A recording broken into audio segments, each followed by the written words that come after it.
1절에서 34절까지의 말씀을 제가 봉독해 드리겠습니다.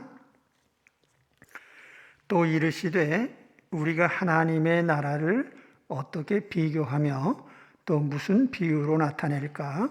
겨자씨 한 알과 같으니 땅에 심길 때에는 땅 위의 모든 씨보다 작은 것이로되 심긴 후에는 자라서 모든 풀보다 커지며 큰 가지를 내나니 공중의 새들이 그 그늘에 깃들일 만큼 되느니라.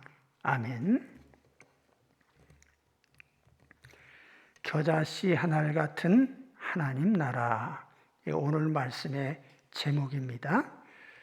본문 역시 큰 주제는 천국입니다. 그런데 내용을 보면 겨자씨 한 알이라고 하는 작은 씨앗의 비유를 하고 있습니다. 겨자씨는 매우 작아요. 그렇지만 싹이 나고 자라면 큰 나무가 됩니다. 여기 겨자씨는 복음을 비유한 거예요. 복음은 심겨질 때 아주 미미해 보이지만 복음이 심겨진 마음에는 천국이 뿌리 내리고 크게 자라게 돼 있어요. 하나님의 교회도 마찬가지죠. 작게 시작됐지만 크게 성장하게 되어 있습니다. 그래서 오늘 우리는 이 말씀을 보시면서 내 삶에 시작된 천국이 커다랗게 완전하게 성장하는 천국이 되는 것을 바라보면서 또 그렇게 되기를 기도하면서 이 말씀을 들으시기 바랍니다. 첫 번째로 살펴보자는 것은 하나님 나라라고 하는 이 말에 담긴 의미예요. 30절에 보시면 또 이르시되 우리가 하나님의 나라를 어떻게 비교하며 또 무슨 비유로 나타낼까 이렇게 묻고 있습니다. 여기에 중요한 말이 하나님의 나라라는 명칭이죠. 하나님의 나라, ten 바실레이안 투세우, the kingdom of God입니다. 이 명칭에 담긴 강조점은 하나님의 통치, 하나님께서 주인이시고 하나님이 통치하시기 때문에 하나님의 나라입니다. 이 하나님의 나라라는 표현은 장차 이루어질 미래적인 천국보다는 현재 이루어져가는 현재적인 의미에서의 천국, 다시 말하면 사람들의 내면에서 하나님의 통치가 이루어지는 것을 주안점으로 해서 바라보고 있습니다. 마가와 누가는 주로 하나님의 나라라는 명칭을 사용을 하고 있습니다. 반면에 마태는 천국이라는 용어를 주로 사용을 하고 있습니다.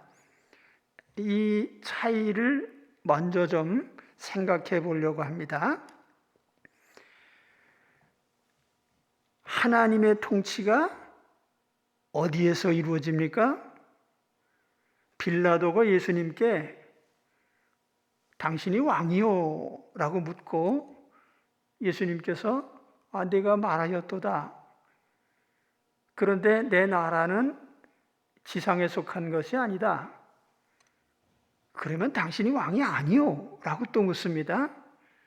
그때 예수님께서 내가 왕이니라고 대답합니다. 요한복음 18장 37절 말씀에 이 대화가 나와요. 주님의 왕국은 두 방면에서 실현이 되죠. 하나는 우리 심령에서 시작이 돼서 실현이 돼가고 있습니다. 예수님을 영접한 사람의 마음속에는 이미 주님의 임재하심으로 주님이 마음에 오셔서 내 마음을 다스리고 계십니다. 그래서 그런 사람들은 항상 주님의 명령을 따라 살죠. 물론 우리는 대한민국 헌법과 법률을 존중하고 따라서 살고 있습니다. 하지만 그거보다 더 우선되는 것은 우리는 하나님이 명령하신 하나님의 법이에요. 그래서 우리가 하나님의 법을 따라 사는 이 자체가 벌써 하나님의 통치가 우리 속에 이루어지고 있다는 증표입니다. 또 하나는 교회 공동체를 통해서 하나님의 나라가 이루어져 가고 있는데, 구원받은 성도들로 이루어진 것이 교회 공동체입니다. 교회 공동체는 사람들이 모인 것이기 때문에 눈에 보이죠. 그래서 이것을 가견적인 교회, visible church라고 이렇게 얘기를 합니다. 그러나 그 교인들 중에도 가짜들이 있어요. 그래서 진짜 주님의 부름을 받고 거듭난 사람들로 이루어진 공동체, 그러니까 진짜 참 주님의 통치를 받는 사람들로 구성된 그 교회를 invisible church라고 합니다. 불가견적인 교회, 그렇게 불러요. 아무튼 참다운 교회는 하나님의 통치를 받는 사람들이 모여서 이루어진 공동체예요. 그래서 개인이나 교회나 하나님의 통치를 받고 있다는 점이 매우 중요합니다. 그러면 천국이라는 용어는 왜 사용을 했을까? 마태복음에 보면 무려 36회나 천국이라는 용어를 쓰고 있습니다.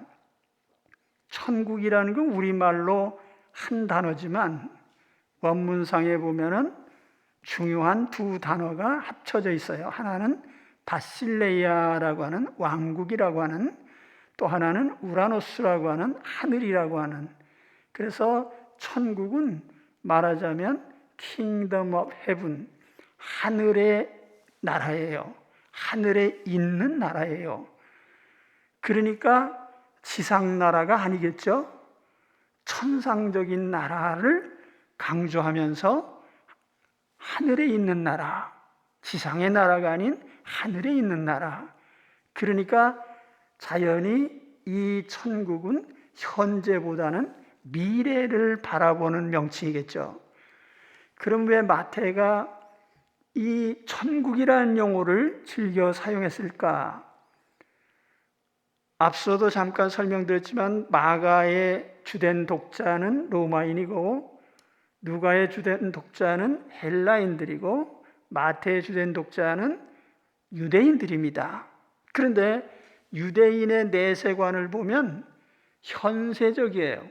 말하자면 메시아가 오시면 하나님의 나라가 이루어지는데, 그 하나님의 나라는, 메시아 왕국은 저 하늘에 있는 게 아니고 예루살렘이라는 도시가 재건되고 정치적으로 이스라엘이 세계의 중심이 돼서 유대인이 지배하는 세계 국가가 되는 것이 그들이 생각하는 메시아 왕국이에요.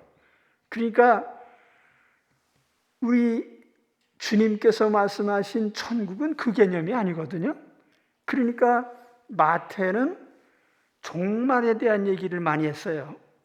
천국과 함께 심판 얘기도 많이 합니다. 그 이유는 뭐냐면 장차 이루어질, 하늘에 이루어질 천국은 세상 심판 후에 하나님께서 세우실 것인데, 기존에 있는 모든 나라는 다 없어지고 천상적인 나라가 이루어진다. 이것을 이제 알리고자 한 것이죠. 그런데 유대인들은 이러한 하늘에서 이루어지는 나라에 대해서 전혀 이해를 하지 못했어요. 가룟 유다는 예수님의 다른 생각 때문에 예수님을 배척한 것이고, 수제자 베드로도 천국이 하늘에서 이루어진다는 개념에 대해서 이해를 못했어요. 그러니까 예수님께서 예루살렘의 십자가지로 올라가시는 그 길목에서 한 자리 차지하려고 서로 싸운 거예요. 그러니까 마태가 천국이라는 말을 주로 사용할 때에는 땅에서 이루어질 나라가 아니라 장차 하늘에서 이루어질 나라, 그런 의미로 천국이라는 용어를 주로 사용한 거예요. 오늘 우리는 두 가지 측면에서 천국을 생각해야 돼요. 말씀드린 바와 같이 현재 이루어지고 있는 하나님 나라, 하나님의 통치로 말미암아 내 삶에 이루어져가는 천국을 우리는 바라보고 그 천국에 속해서 살고 있어야 돼요. 또한 우리는 장차 이루어질 저 하늘에서 이루어질 영원한 하나님 나라, 천국을 또 우리는 기대하고 바라보면서 살아야 됩니다. 이 두 가지가 균형을 맞춰야 돼요.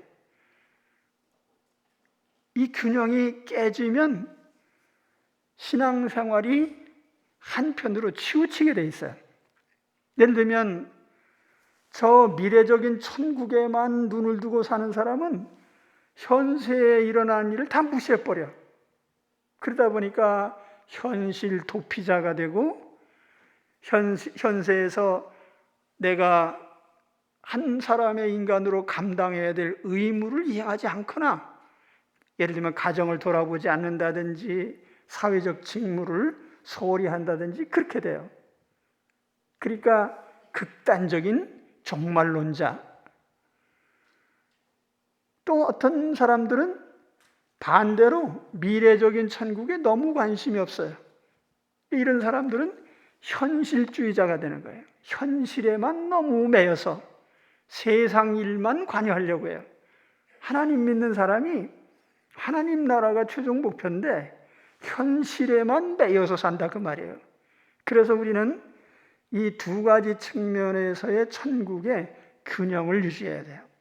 그래서 하나님의 통치를 받기 시작했기 때문에 현세에서 충실하게 삶을 살아가면서 하나님의 다스림을 받아야 되는 것이고, 또 한 가지는 미래에 이루어질 우리가 들어갈 천국에 대해서도 눈을 떼지 말고 그 목표에 주목하면서 초점을 맞춰서 살아가야 될 것입니다.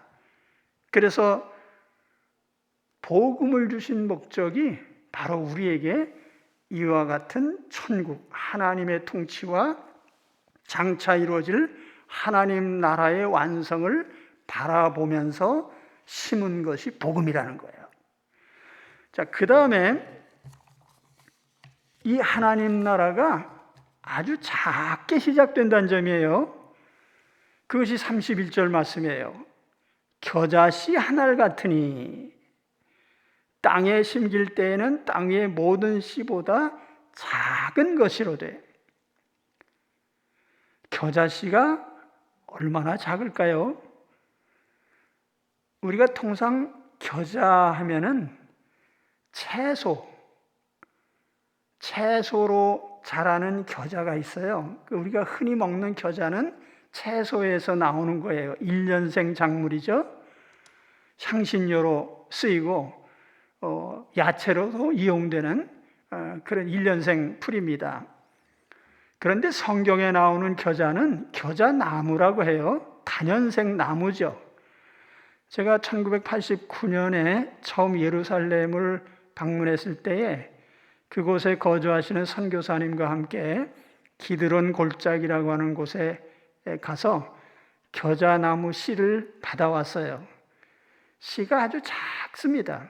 그래서 그거를 하나하나 책갈피를 만들어서 우리 성도님들에게 나눠드린 적이 있습니다.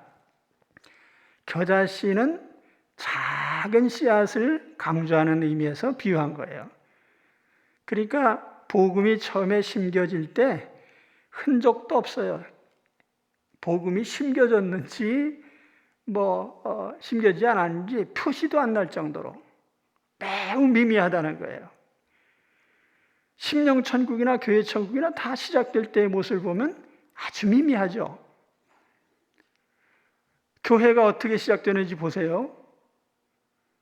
예수님께서 처음 갈릴리에 가셔서 물고기 잡는 어부 몇 명을 불러내셨어요. 사람 낚는 어부가 되라. 그리고 그 갈릴리 출신의 제자들에게 너희가 내 대신 복음을 전파해 하고 맡겼어요. 근데 어떻게 됐습니까? 예수님 부활 승천하시고 30년이 지나지 않아서 로마 제국 전체에 복음이 퍼졌어요. 교회가 세워졌단 말이에요. 제가 고독에 와서 몇 가족이 예배를 드리기 시작한 것이 1984년 1월입니다. 그러나 그 이후에 우리 교회를 통해서 세례를 받은 사람들만 해도 1000명이 넘어요. 1999년 말에 저희들이 하남고등학교로 교회를 이전했는데 그 당시에 주변이 빈들이나 다름이 없었어요. 그런데도 놀라운 것은 하나님께서 유치부가 끊이지 않게 해주셨어요. 제일 큰 기적이 그거예요. 유치부가 끊이지 않았다. 유치부가 끊이지 않았다는 것은 자녀들을 계속 낳아서 저 멀리서 온 사람도 있지만 그런 사람 거의 없고, 유치부를 하나님 채워주시고 유년부, 초등부가 계속되게 하시고 중등부, 고등부가 계속되게 하시고 또 청년들이 계속 유지가 돼서 또 그 청년들이 결혼을 하고 정착을 하기도 하고, 그래서 하나님께서 교회를 유지시켜 주셨어요. 15년 이상 이 빈들에서. 우리 하나님께 영광을 돌립니다. 하나님은 위대하시죠. 심령천국도 그래요. 제가 20대 청년기에 복음을 받아들였어요. 예수님을 영접했는데 그때 제가 마음을 활짝 열고 주여 어서 오십시오 그런 게 아니에요. 마음의 한구덩이를 조금 열고 믿어볼까 하는 정도의 생각을 가지고 믿기 시작했어요. 저는 20대 청년기에 굉장히 사회의 모순과 부조리에 대해서 크게 눈을 뜨고 또 도전해 보려고 하는 생각이 있었습니다. 세상을 어떻게 하면 바꿀 수 있을까? 그러다가 난데없이 심각한 병이 다가오는 바람에 죽음 앞에 이런 꿈 저런 꿈이 다 무슨 소용이 있겠어요? 그래서 주저앉아서 낙심하고 있을 때에 복음이 저한테 다가왔어요. 그때 저는 생전 처음으로 내 생각과 내 주관이 아닌 다른 어떤 생각이나 다시 말하면 복음이라고 하는 그 내용을 마음 한귀퉁이를 열고 이거 한번 인정해 볼까? 받아들여 볼까? 하는 생각을 했던 거죠. 그렇게 내 마음에 시작된 천국이 내 인생 전체를 얼마나 크게 바꾸는지 몰라요. 하루하루 지내면서 마음이 변했어요. 가장 큰 것은 내 삶이 이 세상으로부터 탈출하게 됐다는 거죠. 이 세상사. 나라가 부조리와 모순으로 가득 찬 거, 정치인들의 헛소리, 혹은 세상 권력 잡은 사람들의 허세,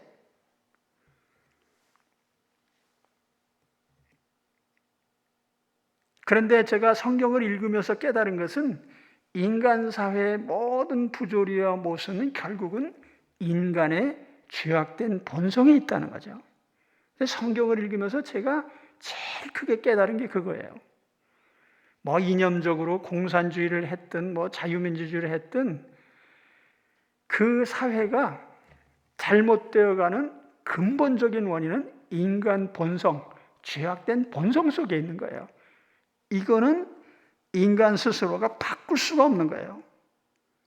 그러니까 개혁이란 말, 세상 바꾼다는 말을 수없이 해도 우리나라 정당 이름이 얼마나 많이 바뀌었어요.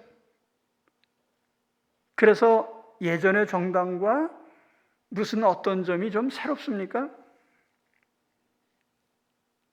세상을 바꾸는 것은 인간의 과제가 아니라 하나님의 주권이에요. 그걸 깨달았기 때문에 저는 세상에서 탈출할 수 있었어요. 건방지게 세상을 바꾸겠다는 생각을 하기보다는 한 인간으로서 나의 본분을 이행하는 것이 먼저다. 지금도 저는 제 삶의 철학이 그래요. 남을 바꾸라고 하기 전에 내 자신을 바꿔야 돼요. 나는 바꾸지 않으면서 세상만 바꾼다고 하면 얼마나 잘못된 거예요. 저는 요즘 정치인들의 행태를 보면서 실망을 넘어서 분노할 수밖에 없어요. 왜 자기 잘못을 인정하지 못합니까?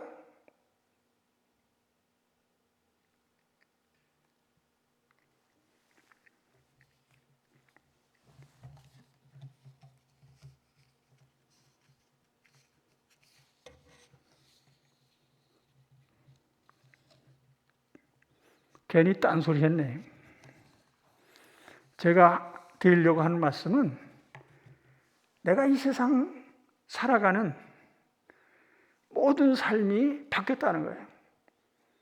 복음이 내게 들어와서 나는 세상에서 탈출했고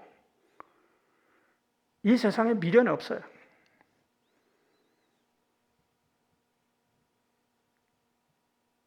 이렇게 변화되기까지 나를 바꾼 것은 복음이에요. 복음이 심겨진 마음은 작은 부분에서부터 변화가 돼서 인생 전체를 바꾸게 돼요. 그러니까 여기서 중요한 게 뭐죠? 우리는 복음을 심은 우리의 삶을 매우 작은 부분부터 소중히 여겨야 된다는 거예요. 특히 현재라고 하는 시간, 현재의 짧은 순간, 현재의 우리의 시간들이 매우 소중하다는 거예요. 작은 시간, 작은 일들, 마음의 작은 기쁨, 작은 소망, 작은 평안 다 소중히 여겨야 돼요. 무명의 작은 한 사람과의 만남, 지나가는 길에 스치는 삶의 순간 다 소중한 거예요. 이런 속에 천국이 성장해 가기 때문이에요. 제가 우연히 미국의 컨트리 가수 중에 알런 잭슨이라는 사람이 있어요. 이 사람이 부른 노래 중에 리틀 비디라는 노래가 있습니다. 리틀이라고 하는 건 작다는 뜻 아니에요. 비트라고 하는 건 뭐 작은 쪼가리고, 그러니까 작은 쪼가리들이 모여서 인생이 된다, 이제 그런 노래인데, 그게 뮤직비디오가 한번 있는지 모르겠네. 한번 들어보세요. 예. 리틀이라는 말이 몇 번 들어갑니까? 청춘 남녀는 작은 사랑으로 시작해서 결혼에 이릅니다. 또 신혼 시절에 작은 일자리를 얻고 적은 돈을 벌죠. 작은 살림살이를 하나하나 장만하면서 기쁨을 누립니다. 작은 집, 작은 마당, 작은 차, 작아도 좋습니다. 서로 나눌 수 있고 웃을 수 있는 것이 행복이죠. 인생은 작은 세상에서 작은 꿈을 꾸고 작은 계획을 실현하면서 돌고 돕니다. 그래서 이 노래에서 반복되는 구절이 Life goes on, little bit while. 인생이라는 것은 작은 시간들에 의해서 계속 굴러가는 거죠. 그렇기 때문에 우리는 이 현재라고 하는 작은 시간들이 어느 순간이든지 놓치거나 소홀히 할 필요가 없어요. 그게 소중하기 때문에. 그래서 때때로 저는 이제 그런 생각을 해요. 제가 이제 우리 손주들하고 놀 때가 있는데, 항상 그런 생각을 합니다. 이런 시간이 내게 다시 오지 않을 수도 있다. 그러니까 그 시간이 매우 중요하죠. 그래서 그 시간에 내가 어떻게 하면 더 즐겁게, 또 어떻게 하면 더 행복하게 만들 수 있나. 근데 우리 심령에 천국이라고 하는 것이 하나님께서 어느 순간에 하늘에서 천국을 뚝 따다가 내게 덥석 안겨주시는 게 아니에요. 내가 살아가는 시간 그 속에 매 순간의 짧은 시간 속에서 하나님이 천국을 이루어 가시는 거니까 그 시간들이 다 천국이 이루어지는 시간인 거죠. 매우 중요하단 말이에요. 천국은 아주 작게 시작합니다. 그러나 마침내는 커다란 천국이 됩니다. 오늘 내 안에서 시작된 천국이 커다란 천국으로 성장되어 가는 줄 믿습니다. 커다란 천국을 기대하면서 현재라고 하는 작은 시간들을 소중히 여기시기 바랍니다. 마지막으로 말씀드릴 것은 하나님 나라의 시, 복음의 생명력이에요. 여기서 이 오늘 비유 중에, 겨자씨 비유 중에 아주 중요하게 여겨지는 것이 생명력입니다. 복음은 하나님 나라 씨앗이죠. 그래서 복음이 심겨지면 반드시 하나님 나라가 성취가 돼요. 싹이 나고 자라고 열매 맺습니다. 크기가 문제가 아니라 생명력이 중요합니다. 자, 그래서 32절에 보시면 심긴 후에는 자라서 모든 풀보다 커지며 큰 가지를 내나니 공중의 새들이 그 그늘에 깃들일 만큼 되느니라. 여기 심긴 후에 복음이 심겨졌다면 반드시 싹이 나고 자라게 돼 있단 말이에요. 복음이 심겨진 그 사람의 마음은 반드시 천국으로 변하게 돼 있어요. 바울 사도가 복음을 받아들인 후에 얼마나 변했는지 보세요. 본래 바울은 예수님을 배척한 사람이에요. 예수 믿는 사람 잡아 죽이러 쫓아다닌 사람인데 그가 예수님을 영접한 후에 어떻게 변했습니까? 바울은 나는 살아도 주를 위해 살고 죽어도 주를 위해 죽는다. 사나 죽으나 나는 주님의 것이다. 그럴 정도로 마음이 변했어요. 근데 그가 단지 억지로 강제로 그렇게 된 게 아니에요. 바울의 마음을 지배하고 영혼을 지배하고 영혼에 가득했던 것은 천국이에요, 천국. 바울은 헤롯 아그리파 앞에 혹은 총독 펠릭스 앞에 신문을 받으면서 나는 부활 소망 때문에 지금 내가 재판받고 있다. 부활 소망.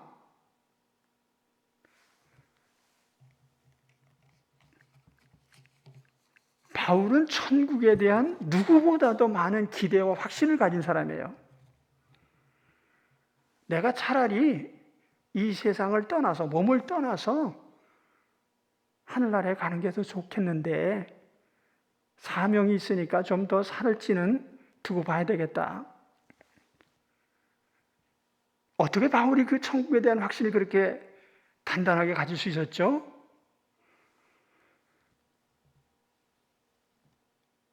고린도 후서에 보면 바울이 천국 환상을 봤어요.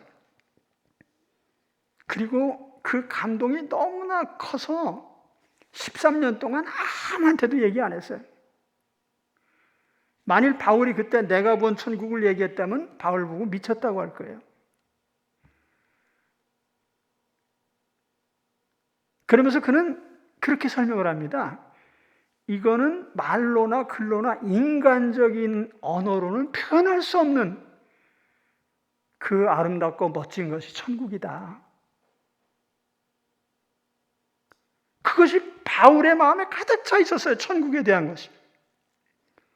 그 세상에서 고난당하는 게 문제입니까? 억울한 게 문제입니까?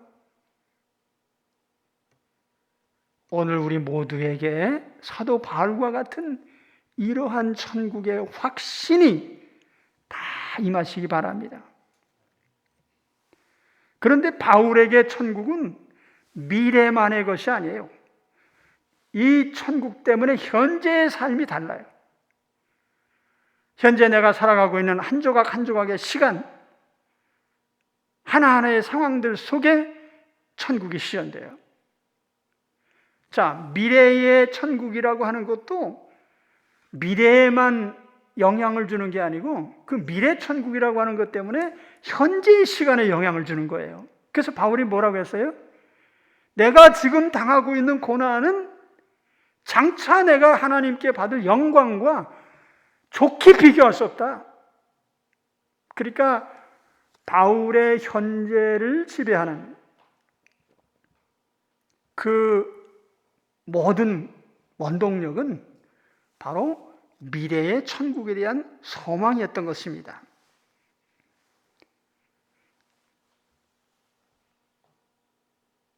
그러므로 우리는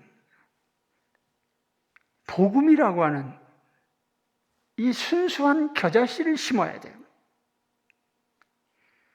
순수한 복음을 심어야 돼. 주님이 전해주신 복음, 사도들이 전해주신 그 복음을 우리 마음에 심어야 돼. 예수 그리스도는 하나님의 아들이십니다. 우리의 죄를 대신하셔서 십자가에서 죽으시고 우리를 살리시기 위해서 무덤에서 부활하셨습니다. 누구든지 예수 그리스도를 믿으면 모든 죄를 용서받습니다. 하나님의 자녀가 됩니다. 천국 생활이 시작됩니다. 이 복음을 심어야 되는 거예요. 변질된 복음, 가짜 복음 심으면 천국의 싹이 나지 않아요. 심령 천국도 교회 천국도 이룰 수 없습니다. 가짜 복음이 뭐예요? 성경대로 믿지 않는 복음이죠. 사회구원 복음, 인간 사상으로 재해석된 복음, 영혼 구원을 말하지 않는 복음. 기독교 역사를 보면요, 변질된 복음을 전했을 때 교회는 생명력을 잃고 소멸했어요. 유럽의 교회들 보세요. 교인이 있습니까? 몇천 명씩 모여요. 스코틀랜드 장로교회 원산지인데 스코틀랜드 영국 땅에 그 1000명 넘게 모이던 교회들이요 100년 안에 다 소멸했어요. 왜 그렇게 됐죠? 순수한 복음을 버렸거든요. 미국 교회도 마찬가지예요. 미국 교회도 보면은 여러 교파가 있는데 무슨 사회구원, 성경에 있는 금지된 동성애를 지지하는 사람들이 목회자가 되고 이런 교단들이 다 짜그러져서 오직 순수한 복음을 전하는 교회만 부흥합니다. 왜냐하면 순수한 복음만이 생명력이 있는 거거든요. 우리나라도 마찬가지예요. 세상 매체나 미디어에서 보면 복음주의적인 교회들은 별중난 자들이라고 항상 그런 시각에서 복음주의 교회를 바라봐요. 제가 보수 언론이나 진보적인 언론이나 모니터링을 하고 있는데 순수한 복음주의적인 교회를 이상한 교회로 보고 있어요, 전부.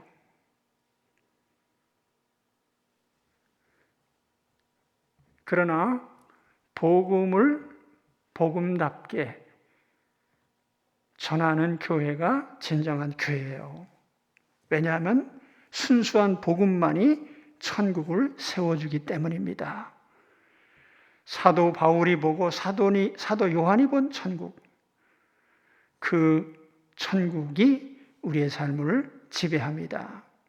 그래서 오늘 말씀을 보면은 이 겨자씨가 큰 나무가 돼서 새들이 깃든다고 했잖아요. 비유적으로 보면은 다른 존재들에게 혜택을 주는 그런 존재들이 된다는 말이죠. 다른 사람들에게 유익을 주고 안식을 주고 위로를 주고 소망을 주는 그런 그리스도인이 되는 거죠. 순수한 복음을 심은 그 사람들. 요즘 세상 살기가 얼마나 힘들어요. 참 버텨내기 힘듭니다. 물질적으로뿐만 아니고 정신적으로 힘들어요. 그런데 이런 때에 버텨내는 사람들이 누구죠? 천국 복음을 가진 사람들이에요. 심령 천국을 키워가는 사람들이에요. 그래서 우리 그리스도인들은 저 외로워하고 힘들어하는 세상 사람들에게는 그늘이 돼야 해요. 안식도 주고 위로도 주고 소망도 줄 수 있는 그리스도인들이 돼야 됩니다.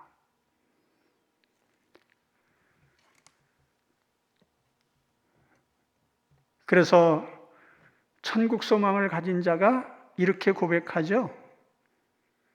시편 42편 5절 11절 또 43편 5절에서 이렇게 반복됩니다. 내 영혼아 내가 어찌하여 낙심하며 어찌하여 내 속에서 불안해하는가. 너는 하나님께 소망을 두라. 그가 나타나 도우심으로 말미암아 내가 여전히 찬송하리로다. 할렐루야. 우리의 매 순간 작은 시간이지만 그 시간들을 통해서 천국을 이루시면서 항상 천국 속에 살아가시기를 주님의 이름으로 간절히 축원합니다.